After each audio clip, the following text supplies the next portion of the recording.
Shalom. Shalom Bapak Ibu Saudara si Tuhan.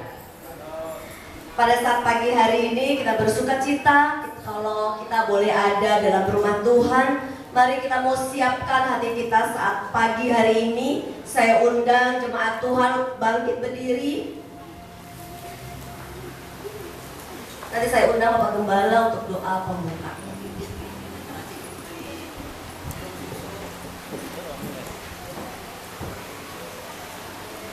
Mari Bapak Ibu, kita satukan hati kita, memohon berkat Tuhan. Bapa kami yang di surga, terpujilah nama-Mu. Agunglah karya-Mu, besarlah kuasa-Mu, nyatalah keajaiban di dalam hidup kami ya Tuhan Yesus. Pada pagi hari ini kami ingin memuji Tuhan, menyembah Tuhan dan mendengarkan firman Tuhan, agar iman kami tumbuh, berakar ya Tuhan Yesus, dan berbuah bagi kemuliaan baru nama-Mu. Kami ya Tuhan Yesus memohon ampun. Kami ingin bertobat, sucikan dan kuduskan ya Tuhan Yesus, sehingga kami layak menyatakan Yesus Tuhan adalah juru selamat kami. Tuhan Yesus adalah Bapa kami di surga, kami peringat saudara-saudara kami yang masih dalam perjalanan. Kau hantar tempat ini, Kau bimbing ya Tuhan Yesus, agar kami bersatu hati memuliakan nama Tuhan. Begitu juga dengan saudara-saudara kami yang tidak dapat hadir. Engkau jamah, Engkau perbarui, Engkau pulihkan. Dalam nama Tuhan Yesus, kami serahkan kebaktian ini. Dalam nama Bapa, Putra dan Roh Kudus, Allah yang Esa, Tuhan kita Yesus Kristus. Haleluya. Amin.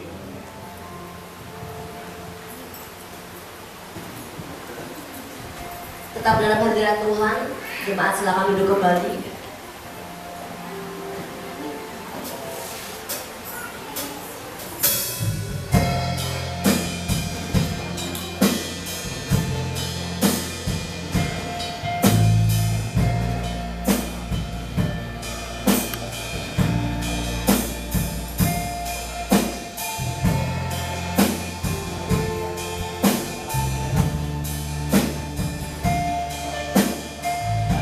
Amin Tuhan. Hari ini kami mau mengagungkan, meninggikan Engkau ya Tuhan kami, Allah segala Allah, Raja segala Raja. Kemuliaan hanya bagi-Mu Tuhan.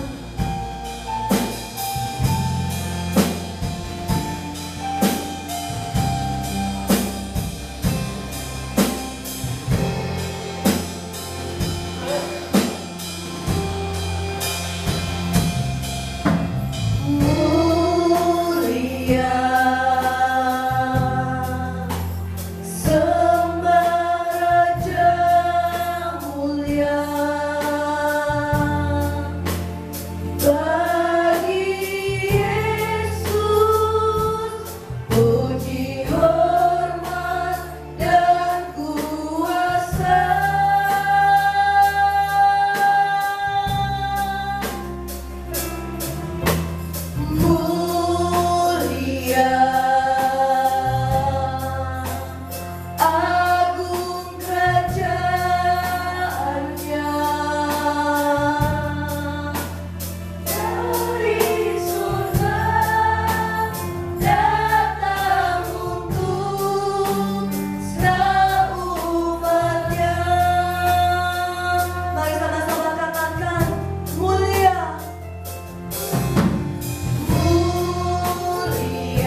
kebenaran Engkau dengan hidup kami Tuhan.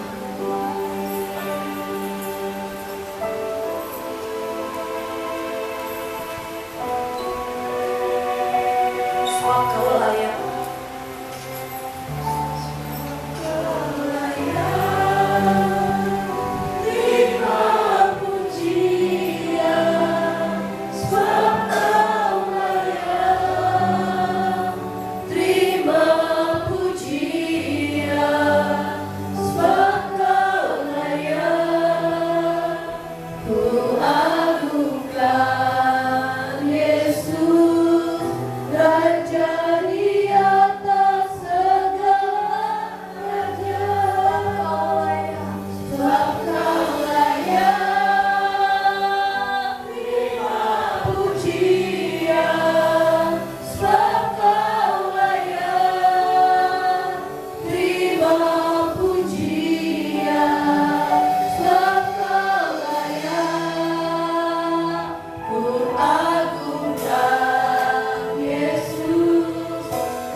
Shalom.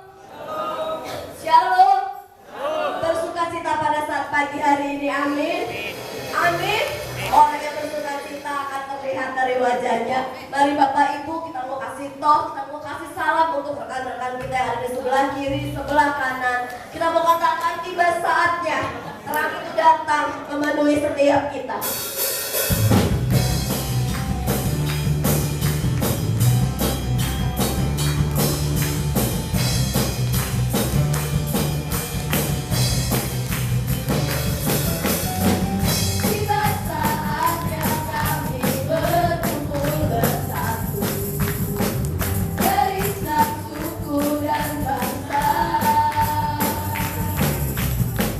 Berdiri di hadapan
Saudara, kita akan mendengarkan cerita. Shalom. Cerita saya minggu ini berjudul Galilea Galilei berkarya sampai mati. Galilea Galilei adalah seorang ilmuwan revolusioner, ahli matematika dan astronom. Ia dijuluki sebagai bapak fisika modern yang membawa kita lebih dekat dengan benda langit melalui teleskop dan teori visioner tentang tata surya. Ideologi ilmiah Galileo yang canggih mulai diterima pada awal abad ke-19 hingga kini. Namun sayangnya jauh sebelum karyanya diakui, ia telah meninggal pada tahun 1642. Bahkan semasa hidupnya Galileo kerap dikritik dan diejek karena visinya sangat kontras dengan agama dan keyakinan masyarakat pada umumnya saat itu. Tidak hanya Galilea Galilei, banyak tokoh yang dipuji dan dikenang jasanya setelah mereka meninggal, seperti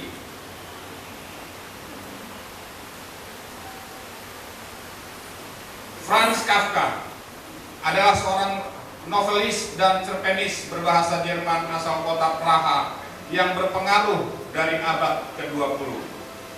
Kemudian Alfred Lothar Wegener adalah seorang ahli meteorologi dan geofisika Jerman. Dia mengembangkan teori pergesekan benua dan merumuskan gagasan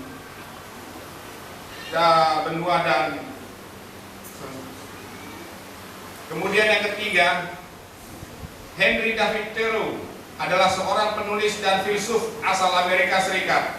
Dia adalah anggota dari kelompok para penulis bernama New England. Selanjutnya, Gregor Johann Mendel adalah ahli botani dan biarawan Katolik berkebangsaan Austria. Selanjutnya, Edgar Allan Poe adalah penyair, penulis, cerpenis, penyunting, dan kritikus sastra yang dikenal karena puisi dan cerita pendek karangannya.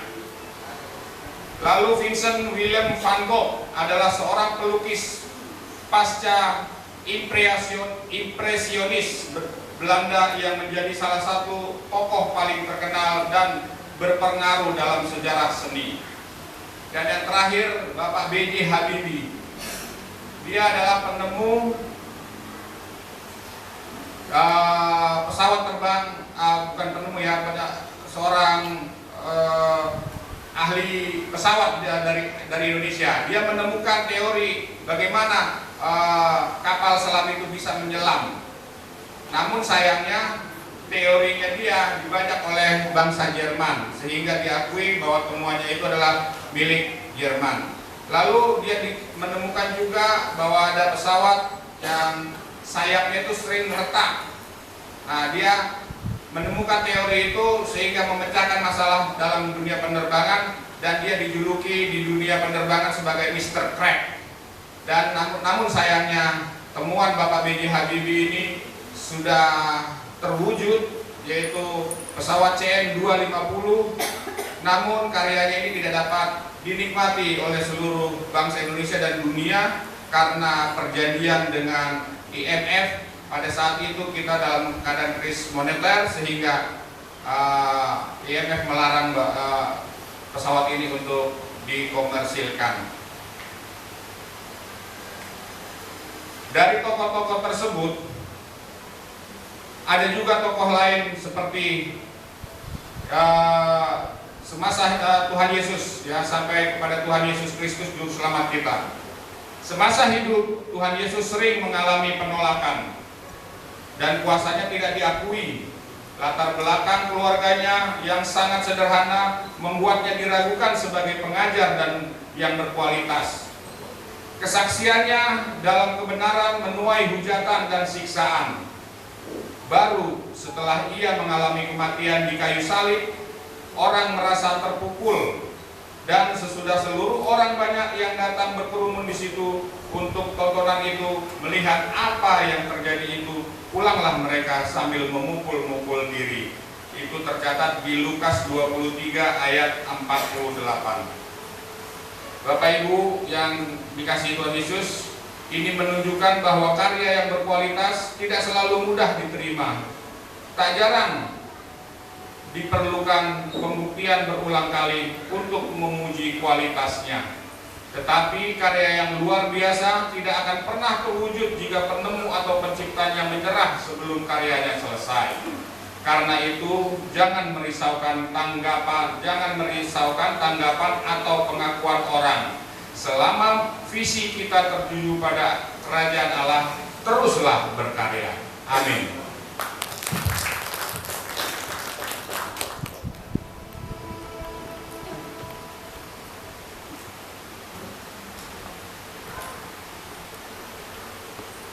Terima kasih untuk Pak Joni atas ceritanya. Mari Bapak Ibu Saudara dikasih Tuhan, kita mau siapkan hati kita.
Lagu ini ketika saya lelah gitu Bapak Ibu, saya nggak tahu 3 bulan ini saya merasakan saya lelah gitu ya. Saya nggak tahu apa yang saya lelahkan gitu ya. Saya ngerasa ketika saya doa, saya merasa saya sendirian Bapak Ibu. Saya rasa Tuhan, saya nggak melihat Engkau ada di samping saya. Saya nggak tahu Bapak Ibu Saudara, tapi saya mendengar lagu ini tidak menguatkan iman kepercayaan saya bahwa Dia adalah Allah Immanuel. Saya baik-baik aja dengan suami saya, Bapak Ibu Saudara, tapi nggak tahu saya merasakan kok saya capek ya. Saya tahu lagu ini Tuhan mengingatkan saya, engkau nggak sendirian. Bersama denganmu. Terkadang sebagai manusia kita hanya ingin melihat Tuhan secara tertutup, hanya sekedar makan jasmani. Tapi kita lupa kalau Dia adalah Tuhan Immanuel. Dia Allah yang beserta dengan kita. Dia tidak pernah meninggalkan setiap kita. Pagi hari ini Bapak Ibu Saudara yang dikasih Tuhan, menjelang Natal akan tiba. Percayalah Dia Allah Immanuel yang menyertai setiap kita. Mari sama-sama katakan Bapak Ibu Saudara.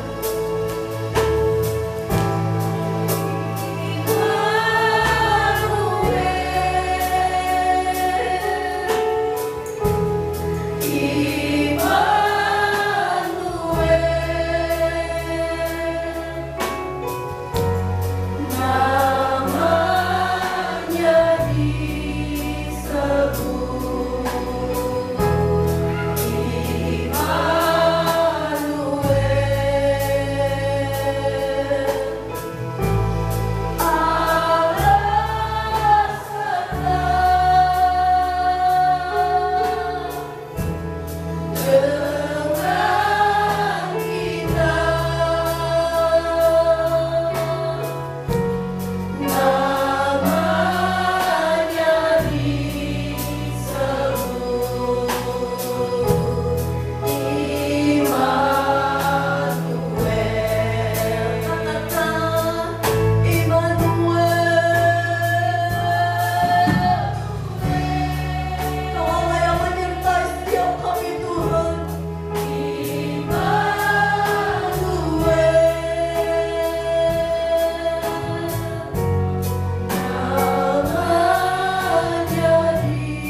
Kita tundukkan kepala kita.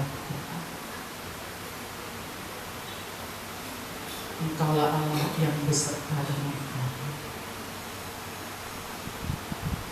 Dalam setiap lika-liku kehidupan kami imani Engkaulah Immanuel.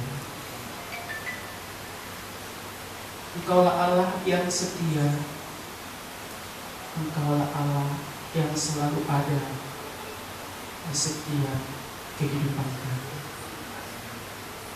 Terima kasih Tuhan buat perkenalan yang indah bersama dengan Tuhan,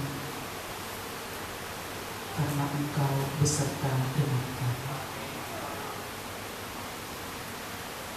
Kami sudah memuji nama Tuhan, kami sudah menyembah nama Tuhan.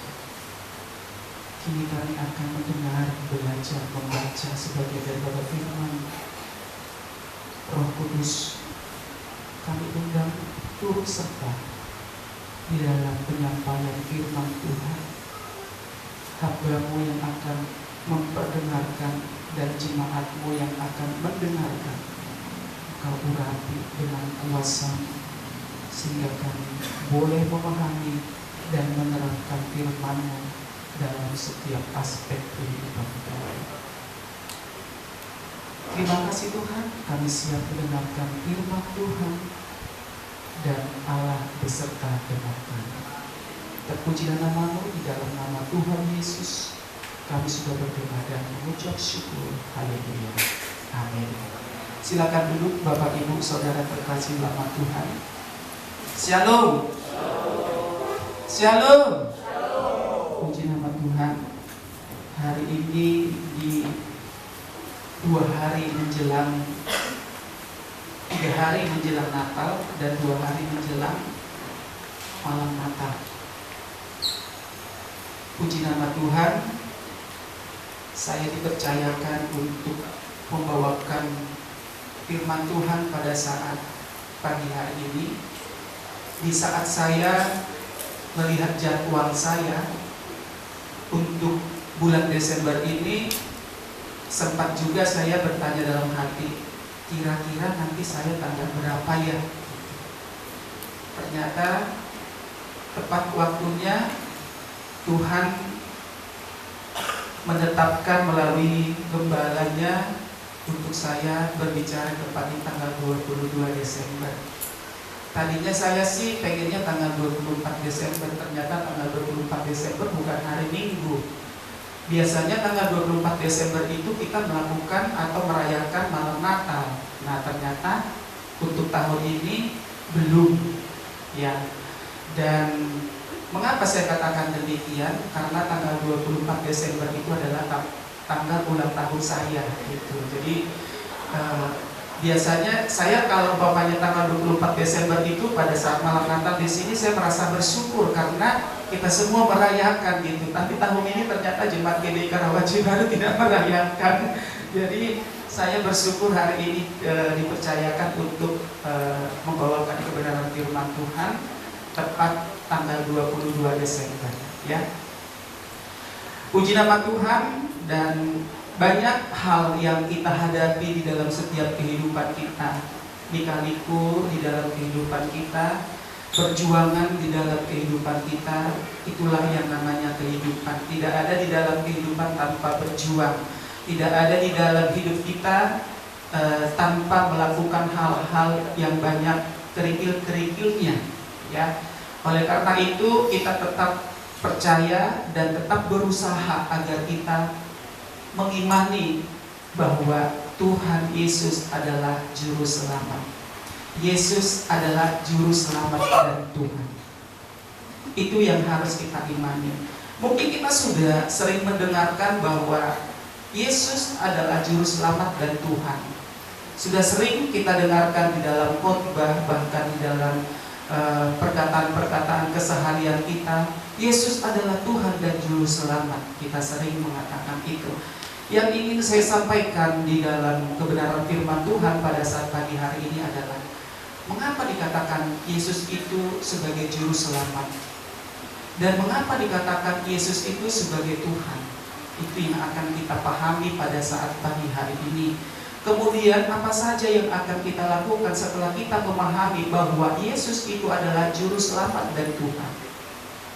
Apa tindakan kita untuk tetap mengimani pernyataan atau kalimat ini bahwa Yesus adalah juru selamat dari Tuhan? Itu yang akan kita pahami pada saat pagi hari ini. Dan untuk kebenaran firman Tuhannya kita baca di dalam Lukas 2 ayat 8 sampai dengan 12.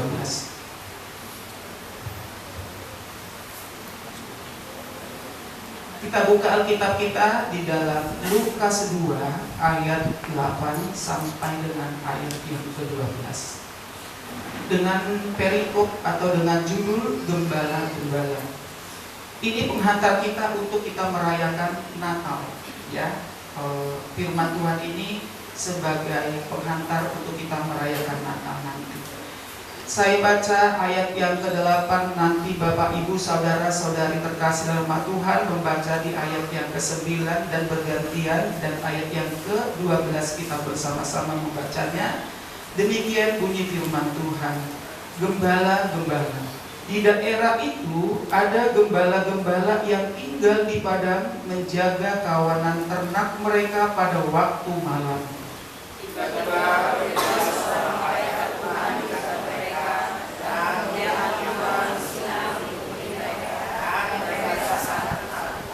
Lalu kata malaikat itu kepada mereka, jangan takut, sebab sesungguhnya aku memberitakan kepadamu kesukaan besar untuk seluruh bangsa.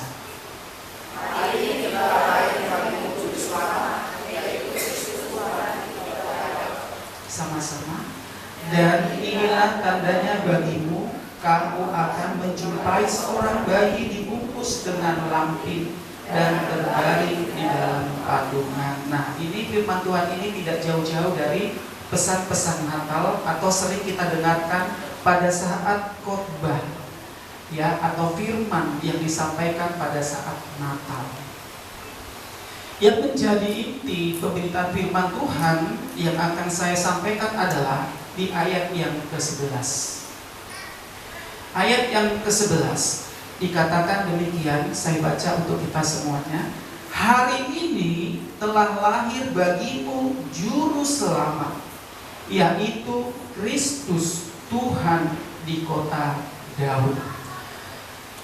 Sesuai dengan judul atau tema pada saat hari ini, yaitu Yesus Juru Selamat dan Tuhan. Jadi intinya tadi di ayat yang ke-11. Berita tentang kelahiran Yesus yang telah tersampaikan dengan jelas kepada gembala-gembala yang ada di padang. Pada saat itu mereka terkejut oleh penampakan malaikat yang mengatakan bahwa hari ini telah lahir bagimu juru selamat. Ini disampaikan dengan tanda-tanda atau dengan nubuatan-nubuatan yang telah dahulu. Tetapi kenyataan firman Tuhan yang atau nubuatan yang telah disampaikan itu baru nyata pada saat itu. Berita yang disampaikan kepada gembala-gembala yang tinggal di padang itu adalah sebuah kesukaan besar. Bukan hanya buat gembala pada saat itu, tetapi bagi seluruh dunia. Di tengah-tengah ketakutan mereka, kemuliaan Allah dinyatakan tentang Yesus yang dilahirkan bagi seluruh bangsa. Kan? Jadi bukan hanya untuk gembala, tetapi bagi seluruh bangsa. Apa yang harus kita pahami pada firman Tuhan ini, saya ulang sekali lagi, adalah kalimat atau kata juru selamat. Apa itu juru selamat? Yang kita akan pahami melalui firman Tuhan ini. Mengapa kita membutuhkan yang namanya juru selamat? Karena kita sudah berdosa. Karena kita sudah jatuh di dalam dosa, melalui manusia yang pertama, maka kita akan membutuhkan yang namanya juru selamat. Ibaratkan kalau kita lagi lapar, yang kita butuhkan apa? Makan. Kita mau pinter, yang kita butuhkan apa? Ilmu. Kita akan belajar. Nah, ini kebutuhan yang mendasar yang kita harus miliki karena keberdosaan kita adalah juru selamat. Kalau kita sudah berdosa, kalau kita ingin selamat, maka kita membutuhkan juru selamat. Apa itu keselamatan? Keselamatan itu berarti bebasnya seseorang dari murka Allah yang akan datang sebagai hukuman atau penalti dari dosa-dosa kita. Berarti kalau kita sudah berdosa, itu merupakan penalti daripada Tuhan. Oleh karena itu, bukan hanya kematian kita nanti dinyatakan, oh kita sudah mati ya sudah, putus hubungan dengan manusia, iya betul. Tetapi kemana arah kita nantinya? Ini yang harus kita ingat dan harus kita pikirkan. Kalau kita mau selamat, berarti kita membutuhkan juru selamat. Tetapi nyatanya kita sudah berdosa. Karena upah dosa adalah maut. Di Roma 6 ayat 23a, upah dosa adalah maut. Apa itu maut? Kematian. Bukan hanya sekedar kematian, Bapak Ibu. Dimaksud di sini maut adalah kematian rohani. Jika kita tidak membutuhkan juru selamat, jika tidak ada juru selamat, kita hanya sekedar mati, ya sudah, putus hubungan. Tetapi kita sebagai umat pilihan Tuhan, kita harus memiliki tujuan kehidupan yang kekal, yaitu surga. Oleh karena itu kita butuh apa? Juru selamat. Ya kan? Jadi kalau ada orang mengatakan, ya udahlah, kalau sudah mati sudahlah, selesailah tugas-tugasnya di dunia ini. Tidak, no. Akan ada nanti penghakiman. Nah, jika kita merasa berbuat kesalahan, banyak kita berbuat dosa selama dalam kehidupan kita, terus kita bilang ya udah sudah selesai. Bukan, belum. Upah dosa adalah maut. Maut itu adalah kematian rohani. Ya, kita mati secara rohani, berarti kemana tujuan kita, kehidupan kita? Itu yang harus kita ingat dalam kehidupan kekristenan kita. Manusia berusaha dengan segala cara untuk selamat. Ya, manusia berusaha dengan berbagai cara untuk apa? Selamat. Melalui apa? Agama. Rajin beribadah, rajin berdoa, kemudian melakukan kebaikan, kemudian melakukan kesalehan, dan lain sebagainya. Apakah ini cukup untuk kita selamat nantinya? Belum. Untuk mendapatkan keselamatan, agama, kerajinan kita, atau kita rajin berdoa, kemudian kebaikan kita, kesalehan kita itu belum cukup. Semuanya itu adalah sia-sia. Kalau kita hanya berpatokan, kita rajin beribadah, kita rajin melakukan kebaikan, kesalehan. Kalau kita dikatakan, oh nanti saya akan selamat, itu adalah pernyataan yang gagal. Jadi kelakuan kita, perbuatan kita, itu sudah ibaratkan kain kotor. Bagaimana kain kotor ini supaya bersih? Supaya kembali bersih, maka harus dibersihkan. Maka kita akan butuh yang namanya juru selamat, yang dapat memberikan jalan keluar kemudian adalah Allah itu sendiri. yang melalui Kristus menjadi juru selamat bagi manusia yang berdosa. Jadi kalau kita sudah dikatakan kita ini adalah kain kotor yang sudah berdosa sejak kita di kandungan ibu kita, berarti perbuatan kebaikan kita, iman kita, kepercayaan kita, atau kegiatan agama kita yang kita lakukan, kesalehan kita itu tidak cukup untuk kita menjadi selamat. Allah menyediakan keselamatan yang kekal, yaitu melalui dirinya sendiri dan melalui Yesus Kristus yang datang ke dunia untuk menebus dosa-dosa manusia. Yesus bukan hanya juru selamat yang mengajar dan menunjukkan jalan, tetapi Ia adalah juru selamat yang menjadi jalan, yang menjadi kebenaran, yang menjadi kehidupan. Yohanes 14 ayat 6. Mari kita buka Bapak Ibu, Yohanes 14 ayat 6. Firman Tuhan ini sudah sering kita dengarkan. Ya, Yohanes 14 kita baca bersama-sama.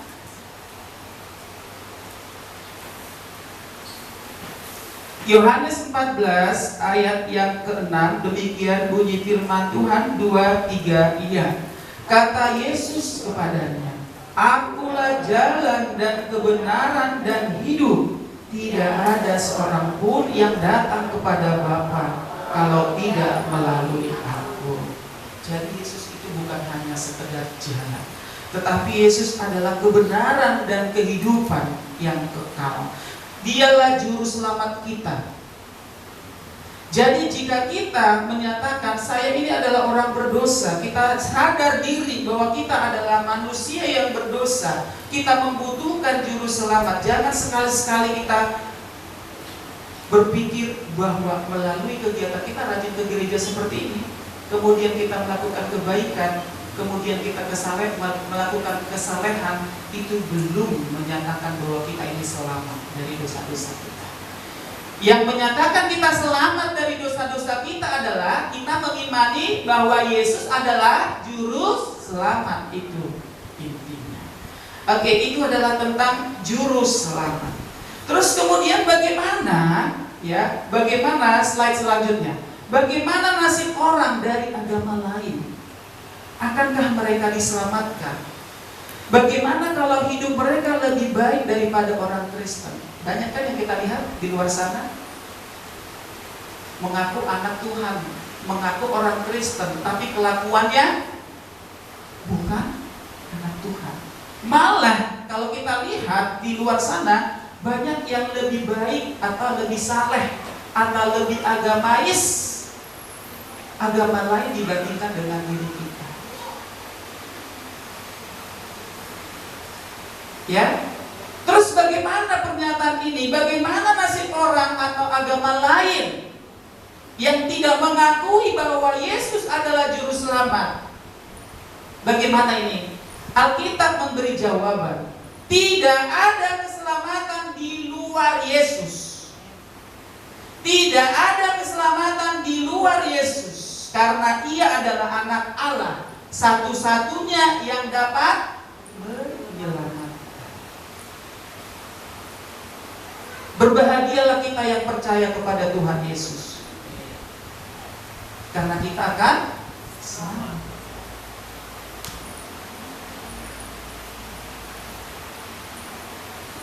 Jadi tidak ada di luar daripada kekristenan yang akan selamat.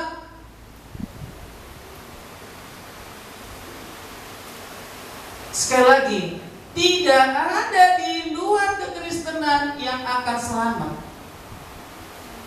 Oleh karena itu, kita patut bersukacita, berbahagia yang telah mengimani, mempercayai bahwa Yesus adalah juru selamat.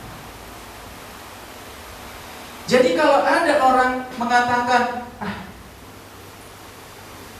saya pasti selamat nanti, orang saya lebih baik dari dia, gitu ya. Banyak orang menggebu-gebu yang namanya dia itu berarti yang terlalu fanatik. Fanatik itu berarti bahwa dia mengimani, mempercayai, terlalu mempercayai bahwa dia yang paling benar, agamanya yang paling benar, itu namanya fanatik.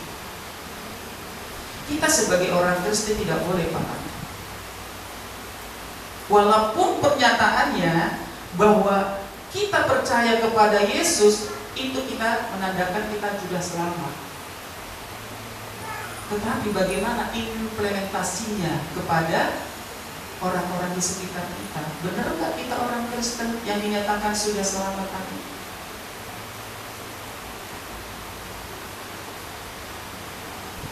Kita harus percaya kepada Yesus, Bapak Ibu. Kita harus mengimani bahwa Yesus adalah Tuhan dan Juru Selamat kita. Misalnya, ada seseorang yang ingin pergi dari satu kota ke kota lain. Untuk bisa sampai ke sana, hanya ada satu jalan yang harus dipilih. Orang itu menjadi bingung ketika mulai mempersiapkan perjalanannya. Dalam kebingungannya, dia memilih jalan yang salah. Dengan tulus, dia mengira bahwa dia berjalan di jalan yang benar dengan tulus. Walaupun tulus, dia tidak akan pernah tiba di tempat yang ingin dituju. Banyak orang yang seperti itu, bersungguh-sungguh tulus, tetapi mereka keliru memilih jalan. Saya ini tulus, saya ini rajin beribadah, tetapi jangan salah memilih jalan keselamatan. Amsal 14 ayat 12.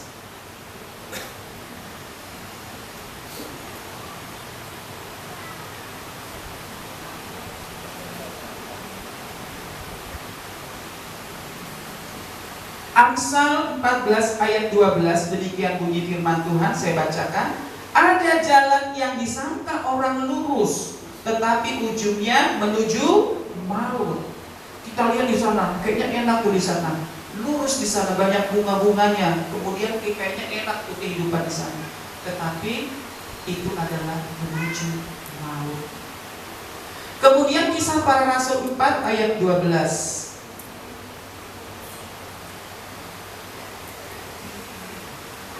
Demikian bunyi firman Tuhan. Dan keselamatan tidak ada di dalam siapapun juga selain di dalam Dia, di dalam Tuhan. Sebab di bawah kolong langit ini tidak ada nama lain yang diberikan kepada manusia yang olehnya kita dapat diselamatkan. Berarti hanya Yesus. Hanya Yesus yang mampu, yang dapat menyelamatkan kita. Ya. Tidak ada satupun nama lain di bawah kolong langit ini yang dikatakan mampu menyelamatkan kehidupan kita. Itulah juru selamat. Ya. Yang kedua adalah Tuhan. Mengapa disebut Yesus adalah Tuhan? Tadi Yesus adalah juru selamat. Tuhan atau Tuhan berasal dari bahasa Yunani, yaitu kurios atau theo, menekankan pada pribadi yang berkuasa. Tuhan berarti pribadi yang berkuasa. Yesus adalah Tuhan, penguasa dan pemilik dari kehidupan kita. Jadi jangan sekali-sekali kita mengatakan saya kuat, saya hebat, saya pintar, saya mampu melakukan segala apa yang saya inginkan. Ingat ini, bahwa Yesus adalah penguasa dan pemilik dari kehidupan kita. Kalau kita ada sebagaimana ada pada saat hari ini, adalah karena kita diberkati, kita dikuasai, kita dibimbing oleh Tuhan. Amin Bapak Ibu? Amin. Ya. Jadi Tuhan adalah penguasa dan pemilik dari kehidupan kita. Jadi tidak boleh sombong. Kemudian Tuhan atau Tuhan adalah gelar yang sangat tinggi yang menunjukkan juga bahwa Yesus adalah pribadi yang layak menerima hormat dan kemuliaan. Kita sudah mempercayai bahwa Yesus adalah Tuhan, layaklah kita hormat, layaklah kita muliakan. Mengapa di sini ditekankan layak kita hormati dan layak kita muliakan Bapak Ibu Saudara terkasih di dalam nama Tuhan?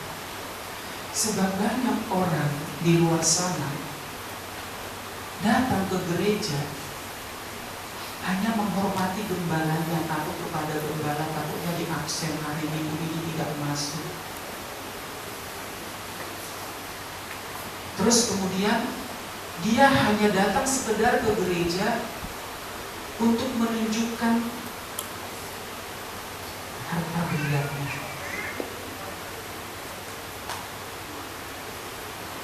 Datang ke gereja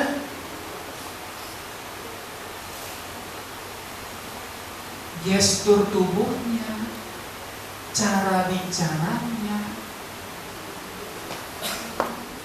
kurang diatur. Saat memuji Tuhan, kalau udah disuruh begini sama WL-nya, ya tepuk tangan aja. Disuruh goyang begini, ya udah seadanya aja. Ayo, kita menghormati Tuhan melalui pujian kita.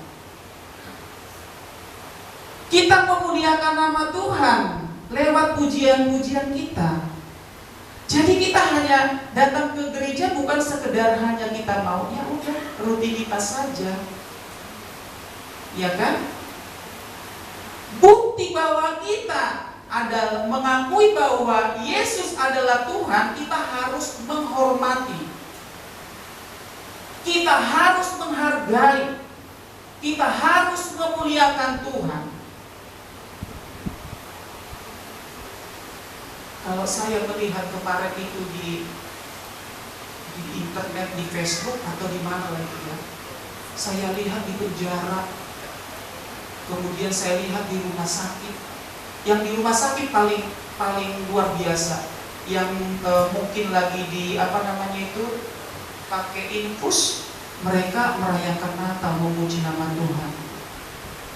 Kemudian ada yang sakit, mereka bersuka cita untuk memuji nama Tuhan. Yang di rumah sakit, jadi dibawa itu tempat tidurnya itu untuk memuji, memuliakan nama Tuhan. Nah kita yang sehat, kadang kita malas-malasan untuk datang memuji nama Tuhan. Yang di penjara aja sana banyak merayakan Natal, bersuka cita mereka memuliakan nama Tuhan.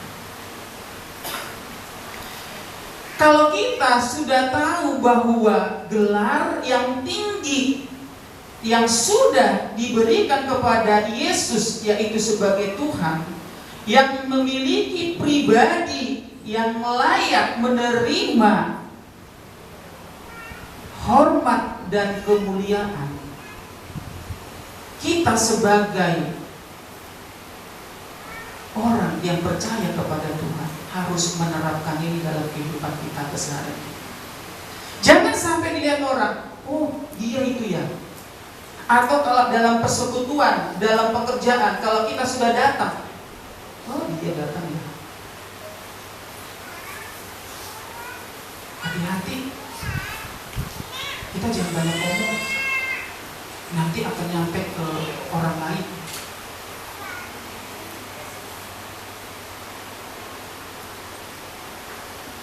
Dipertanyakan ini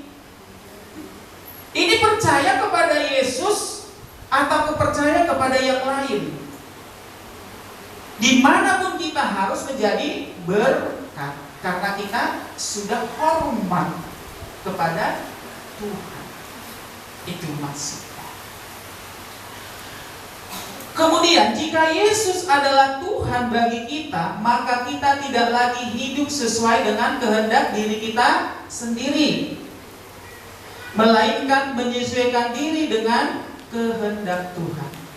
Sesuaikan hidupmu dengan kehendak Tuhan. Kamu menginginkan sesuatu, sesuaikan kehendak dirimu kepada Tuhan. Kamu ingin mencapai sesuatu, sesuaikan keinginan dirimu dengan keinginan Tuhan. Artinya, selaraskan hidup kita dengan Tuhan. Berjalan seiring sejalan bersama Tuhan, sehingga apa yang kita inginkan, cita-citakan akan terwujud.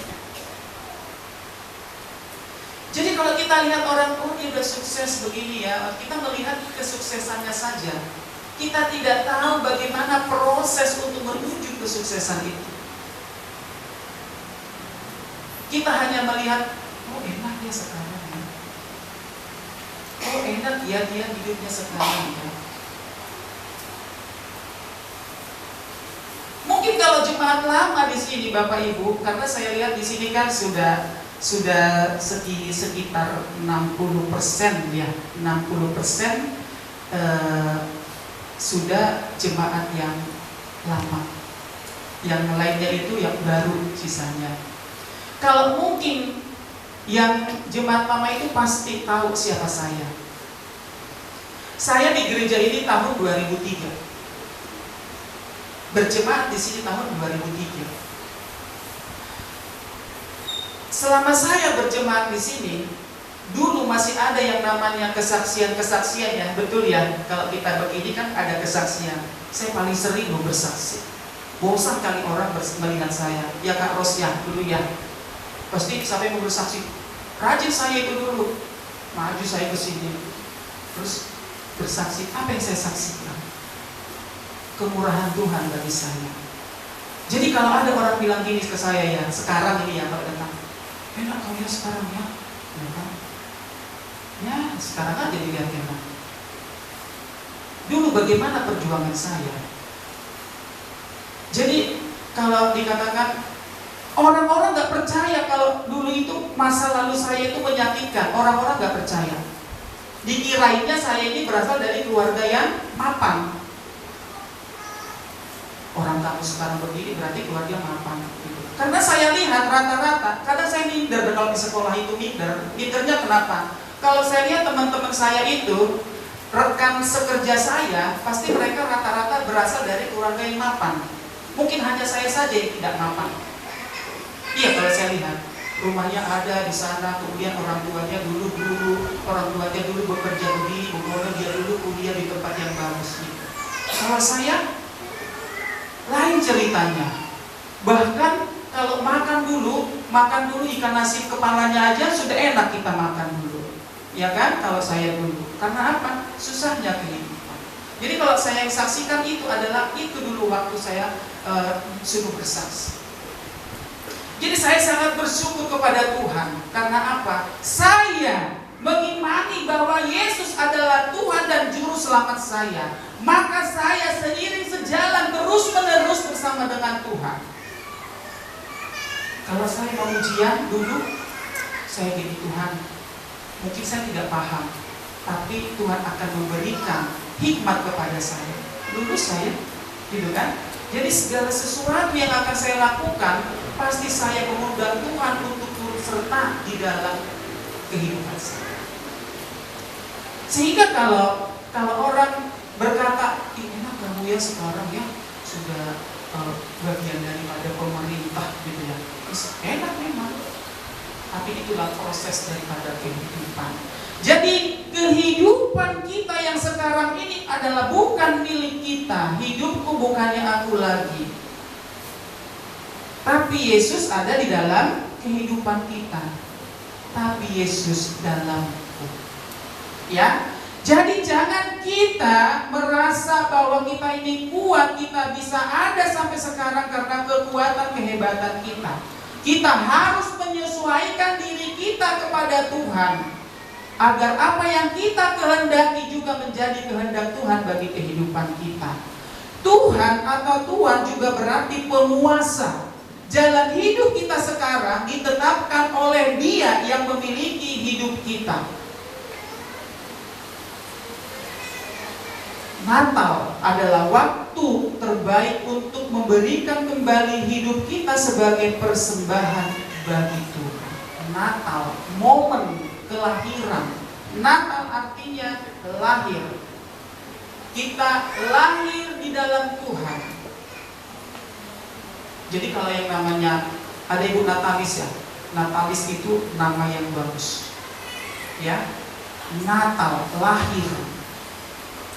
Dilahirkan, kita lahir kembali. Bagaimana kita mengingat bahwa penderitaan Tuhan sejak kelahirannya di kandang domba. Tadi sudah kita nyanyikan.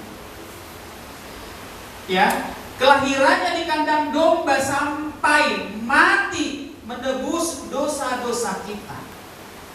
Kita harus mengingat itu kembali. Jadi sebagaimana ada kita pada hari ini, kita harus mempercayakan bahwa Yesus adalah Tuhan kita. Jika kita sudah mempercayai bahwa Yesus adalah Tuhan dan Juru Selamat, berarti kita harus menjadikan Kristus sebagai pusat kehidupan dalam setiap aspek kehidupan kita. Pusat. Jadi kalau kita mau melangkah, Tuhan tolong saya. Kalau kita melakukan segala sesuatu, Tuhan tolong saya, berkati saya. Saya serahkan kehidupan saya, Tuhan, dalam tangan kasih Tuhan. Kita terus mengingat Tuhan di dalam kehidupan kita, menjadi sentral dalam kehidupan kita. Karena Dia adalah pemilik daripada kehidupan kita. Nah, sebagai pusat, bagaimana kita mempusatkan kehidupan kita ini kepada Tuhan? Apa yang harus kita lakukan? Yang pertama adalah kita atau terjalin adanya relasi atau hubungan yang hidup antara Tuhan dengan kita sebagai umatnya. Hubungan atau relasi yang hidup. Ya, yang hidup berarti terus bergerak, dinamis.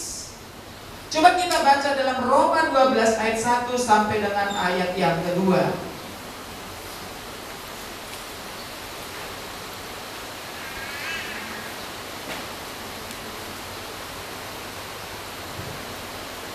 Sama-sama kita baca Roma 12 ayat 1 dan ayat yang kedua.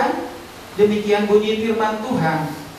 Karena itu saudara-saudara, demi kemurahan Allah, aku menasihatkan kamu supaya kamu mempersembahkan tubuhmu sebagai persembahan yang hidup, yang kudus dan yang berkenan kepada Allah. Itu adalah ibadahmu yang sejati. Janganlah kamu menjadi serupa dengan dunia ini, tetapi berubahlah oleh pembaharuan budimu, sehingga kamu dapat membedakan manakah kehendak Allah, apa yang baik, yang berkenan kepada Allah, dan yang sempurna. Ya, kita harus menjalin hubungan yang hidup kepada Tuhan. Yang kedua, menempatkan Kristus sebagai teladan atau panutan. Filipi 2 ayat yang kelima.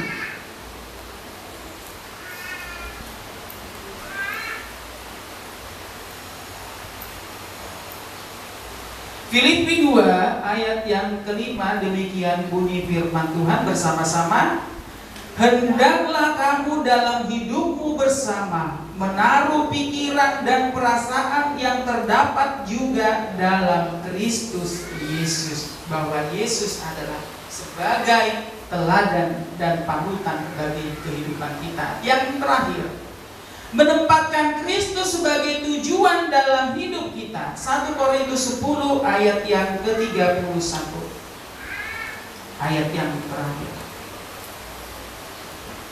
Mohon kepada Pak Andre yang membacakan firman Tuhan ini.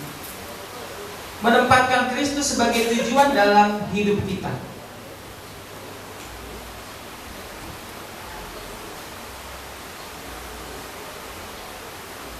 Silakan Pak.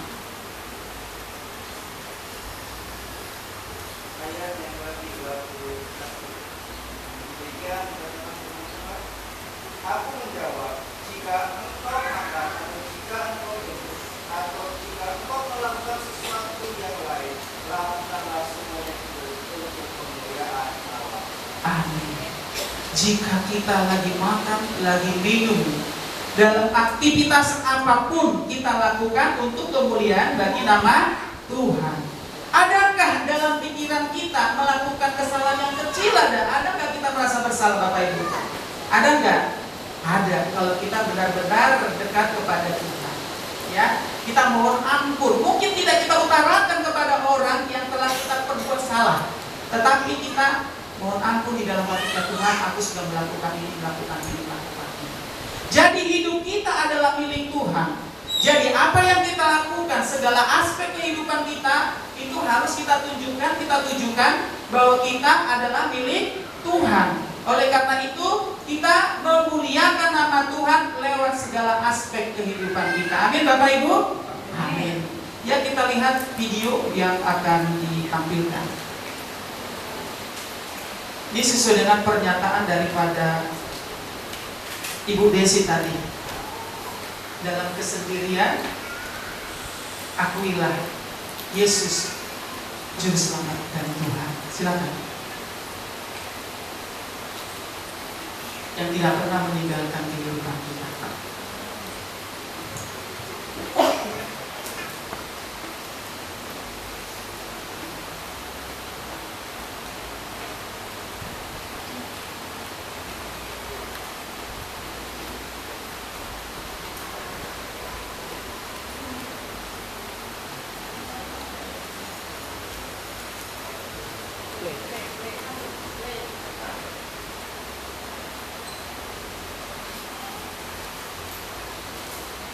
Suaranya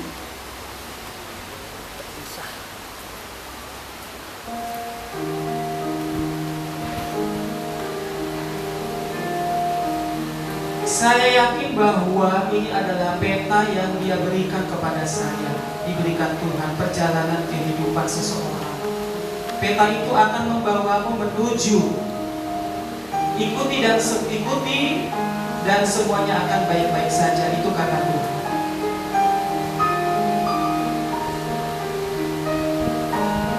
Baiklah apapun itu.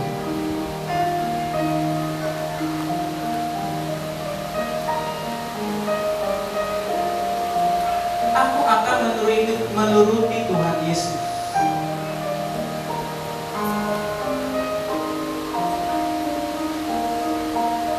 Jalan yang menyimpang.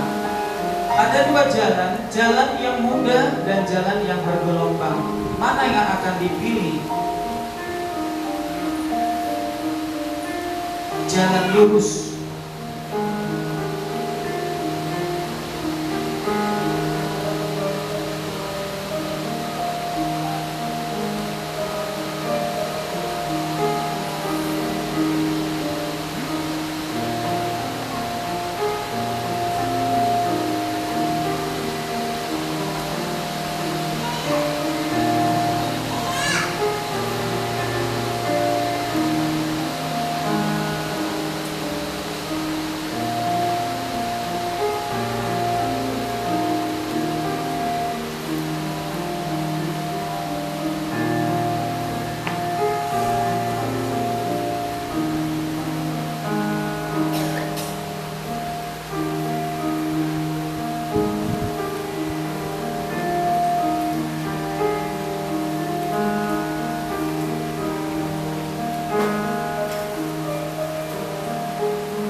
dalam segala kehidupan kita. Kita mungkin berada di titik terendah dalam kehidupan kita, kemudian kita menghadapi cobaan-cobaan, rintangan-rintangan dalam kehidupan kita.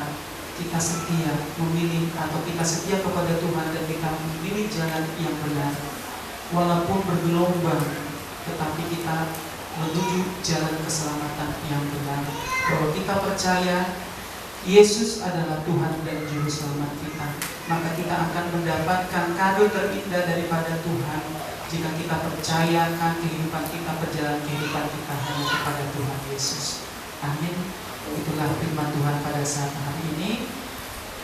Biarlah firman Tuhan ini menjadi motivasi, menjadi rema dalam kehidupan kita. Kita bersatu dalam doa. Bapak, kami bersyukur buat kebenaran firman Tuhan yang telah kami dengarkan pada saat pagi hari ini. Apapun yang Tuhan inginkan dalam kehidupan kami, biarkanlah Tuhan kami terus mengimani bahwa Allah Yesus adalah Tuhan dan Juru Selamat kami yang hidup, yang berkuasa atas seluruh aspek kehidupan kami. Kami menyerahkan kehidupan kami dalam tangan kasih Tuhan, sebab Engkaulah yang mempunyai kehidupan kami. Biarkan kami Tuhan berjalan seturut dengan kehendak-Mu di dalam kami melakukan segala aktivitas kami. Biarkan kami mengundang Yesus ada di dalamnya, sehingga menghasilkan hal-hal yang baik yang berkenan di hadapan Tuhan.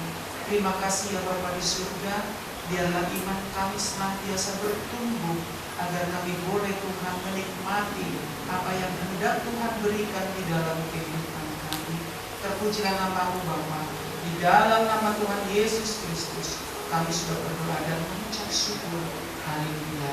Amin.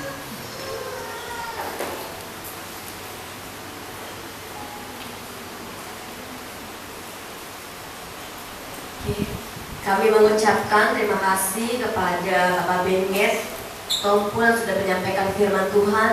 Biarlah Tuhan memberkati baik dalam keluarga, pekerjaan, apapun yang dikerjakannya Tuhan buat berhasil. Mari Bapak Ibu Saudara dikasih Tuhan, kita mau akan siapkan persembahan kita. Nanti Bapak Andre akan membawa kita dalam doa.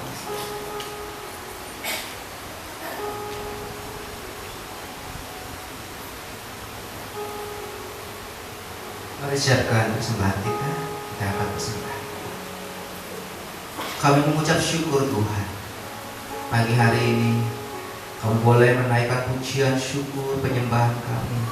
Dan kami boleh belajar kebenaran firman-Mu pagi hari ini melalui perenungan firman Tuhan dari hamba-Mu Bapak Benet Stopun. Berkatilah hamba-Mu ini dalam seluruh kehidupannya.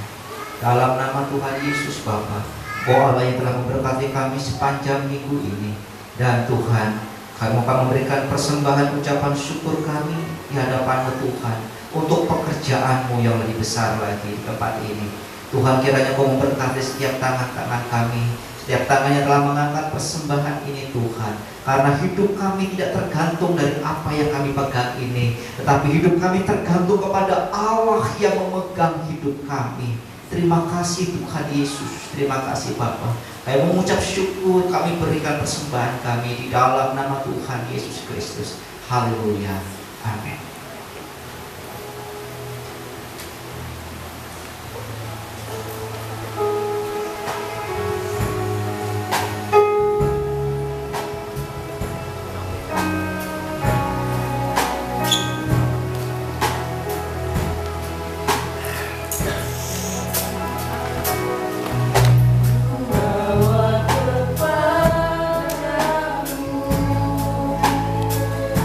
Oh Tuhan,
Nanti saya undang Bapak Gembala untuk warta pekan ini.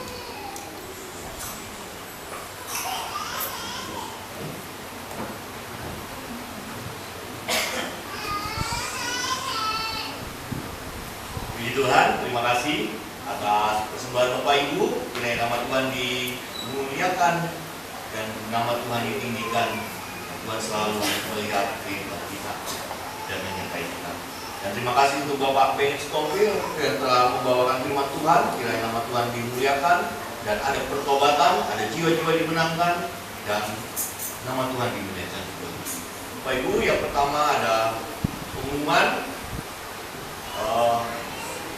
Hari ini lansia akan latihan di atas, ya. Jadi jangan turun, yang lansia di atas. Kita belajar kekompakan, ya. Tinggal ngompakin aja, ya. Bagi kaum wanita mau latihan boleh juga, kalau pria boleh juga. Tapi kemarin sudah, kalau kaum pria katanya jam 4 sore nanti sekalian gali resik. Betul apa? Betul? Betul. Ya. Jadi jam 4 ada gali resik dan kaum pria akan latihan. Begitu juga wanita tidak? Nanti diatur lagi. Oke, baik. Untuk sekolah minggu nanti akan latihan bisa di ruang tengah, ya. Untuk sekolah minggu bisa gunakan di ruang tengah, ya untuk anak-anak kita. Ya, karena gereja yang dibawa minta izin, dia minta waktu tambahan untuk latihan juga. Baik, itu yang bisa saya sampaikan untuk latihan. Yang hari tanggal 25, hari Rabu, kita kebaktian jam 7 pagi. Jam 7 pagi, ya, jam 7 pagi tempat ini. Bajunya bebas, tapi kalau yang sudah pakai seragam, gunakan seragamnya, ya. Mungkin sepil warnanya hijau, ya, hijau. Oh, kita hijau gitu, ya, ya, boleh seperti itu. Itu yang bisa jadi tanggal 25 jam 7 pagi, ya. Tanggal 24 persiapan untuk bangun jam 7 pagi. Gitu. Ada doa-doa, silakan, ya. Selanjutnya untuk tanggal 31, nah tanggal 31 itu jam 10 malam Bapak Ibu. Jam 10 malam sampai jam 1 pagi kebaktian. Jadi nanti tanggal 1-nya sudah dikebaktian di malamnya, ya. Jam 1-nya. Jadi tanggal 1-nya tidak jam 8 atau jam 9, tidak, tapi sudah kebaktian sekalian. Jadi seperti itu. Nah, tanggal 31 dan tanggal 1 itu ada acara tukar kado. Ya, ini ada titipan dari panitia. Ada tukar kado. Isinya apa? Nggak boleh makanan dan hewan, nggak boleh. Ya. Jadi benda bentuknya benda, ya. Jadi bukan makanan dan hewan atau yang habis dipakai, jangan. Pokoknya saya maunya sampo saja, murah, enggak, ya. Jadi benda, ya. Bukan sampo atau pencuci atau sabun, tidak, tapi benda. Minimal harganya 50.000 untuk tukar kado. Pak, bagaimana kalau yang tidak mau ikut? Nggak apa-apa, liatin aja kami yang tukar kado, begitu aja. Ini nggak ada paksaan, gitu, ya. Nggak ada paksaan. Tapi kalau mau ikut, persiapan dengan baik. Bungkusnya katanya, bungkusnya pakai coklat saja, ya. Coklat biasa buat tempat nasi atau yang lain gitu, ya. Kertas nasi juga boleh, atau bungkus buku yang coklat juga boleh. Pokoknya coklat, gitu, ya. Seperti itu. Itu yang bisa saya sampaikan. Bajunya lagi, ya. Nah, bajunya bebas, ya. Kalau katanya sih kotak-kotak, ya. Oh, enggak juga. Oh, bebas berarti, bener, ya. Nanti disusun lagi, ya. Gitu. Pokoknya senang-senang, ya. Jadi saya sangat bersukaria karena merayakan dengan penuh semangat. Nah, ya, puji Tuhan, itu yang bisa saya sampaikan. Nanti lansia latihan, itu yang, ya, puji Tuhan, nama Tuhan dimuliakan. Kita berdoa, puji Tuhan, anak Aurora dari Ibu Nina yang kemarin masuk rumah sakit karena sempat berapa detik tidak bernafas, ya, berapa detik tidak bernafas sehingga biru, ya, tanpa ada demam. Tuhan sudah pulihkan dan boleh pulang, ya. Kita juga baru mendengar ada Pak Joni, tangannya tadi diperban sakit, ya. Semoga nanti pulih lagi supaya Natalan bisa tepuk tangan lebih semangat. Nah, bisa tepuk tangan kalau udah kaget ya. Puji Tuhan, ucap syukur. Itu yang bisa saya sampaikan. Dan juga untuk kita sudah menentukan hidup baru akan baptis tanggal 1 Maret. Ya, 1 Maret baptisan akan dilakukan. Nah, maka itu saya minta aktif lagi. Ya, itu yang bisa saya sampaikan. Puji Tuhan. Baik, tidak ada pengumuman lagi. Jadi nanti lansia setelah ibadah langsung latihan pagi ini. Mari kita bangkit berdiri, kita pulang. Ya. Hati-hati bagi yang sudah terima rapot, puji Tuhan, orang tuanya sudah melihat anaknya terima rapot. Usahakan hari libur ini gunakan dengan penuh sukacita, anak-anaknya makin diperhatikan. Bagi yang belum libur, semangat kerjanya terus.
Mengucap syukur selalu atas apa yang Tuhan telah berikan bagi kami.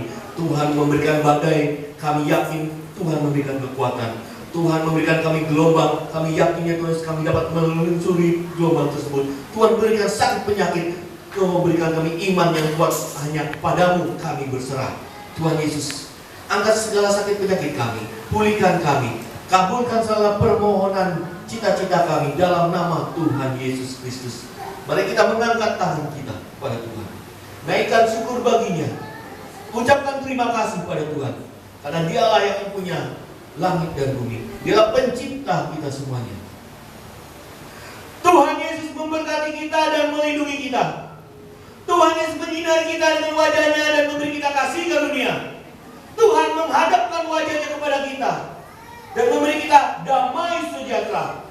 Bapa kami yang di surga, berkatilah usaha kami, berkatilah pekerjaan kami, berkatilah pendidikan kami. Ya Yesus Putra Allah yang agung, Juru Selamat kami, Tuhan kami, tuntunlah kemanapun langkah kami pergi, arahkan ke jalan yang benar. Gada dan tongkatmu itulah yang menghibur kami. Ya Roh Kudus, Roh penghibur. Ya Roh Kudus, Roh yang memberi kami semangat untuk tetap menjalani firman Tuhan. Wujudkanlah segala cita-cita kami. Wujudkanlah segala permohonan kami di dalam dunia yang nyata ini. Dalam nama Bapa, Putra dan Roh Kudus. Berkat Abraham, Ishak dan Yakub ada pada kami. Tutur kata kami dan tingkah laku kami mencerminkan firman Tuhan. Dan nama Tuhan saja yang dimuliakan dan membawa jiwa-jiwa untuk memuliakan nama Tuhan. Yang percaya menerima berkat, kita sama-sama katakan amin. Haleluya.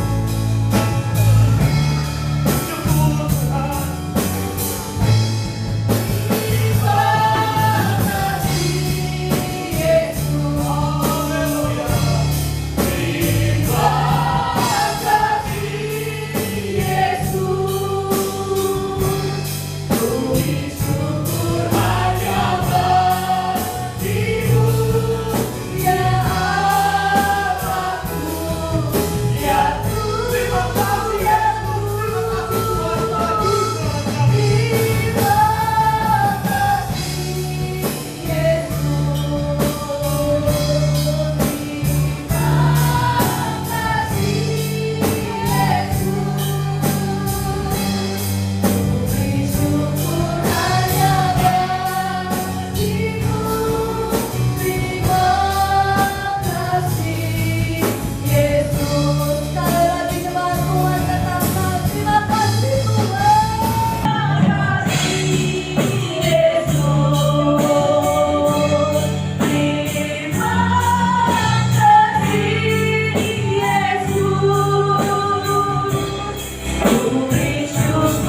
memberkati Bapak Ibu semua.